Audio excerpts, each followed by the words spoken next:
Alors, ce qui a motivé notre organisation à organiser cet atelier, c'est qu'on a remarqué qu'il y a une pollution plastique criarde au Sénégal, notamment la pollution créée par les déchets plastiques, surtout les sachets d'eau à usage unique. Et ce sont des éléments pollueurs qui polluent l'écosystème marin, qui bouchent les canalisations.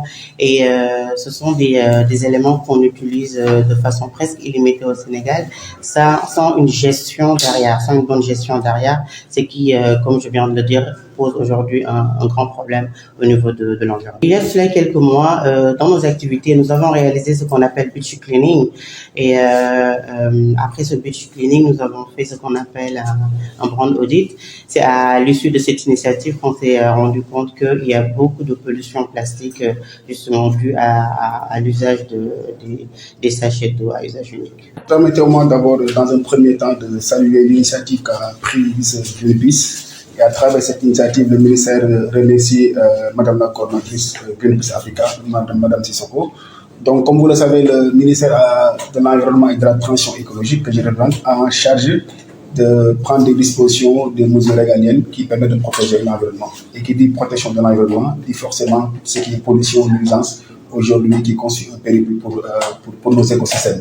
Donc, c'est véritablement tout heureux de participer à cette activité-là, parce qu'en fait, chez nous, il ne s'agit pas de légiférer sur la question sans prendre en compte les aspirations des communautés qu'on a aujourd'hui cette opportunité de réunir afin de recueillir les avis. Le ministère de l'Environnement, comme vous le savez, depuis 2015, hormis le cadre législatif de protection contre les déchets dangereux, le ministère a pris une loi de 2015 qui avait le seul mérite d'avoir au moins enlevé sur le marché tout ce qui est gobelet plastique.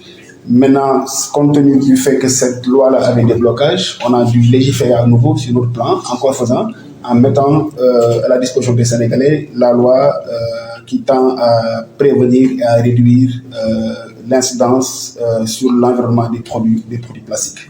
Donc nous en sommes à ce niveau-là. C'est vrai qu'il y a le décret d'application qui tarde à venir, mais pour vous rassurer, nous y travaillons. Mais il s'agit de réunir tout le monde autour de l'essentiel, d'en faire une participation inclusive, que de se recouper dans nos bureaux, légiférer après l'effectivité sur le terrain va poser notre problème.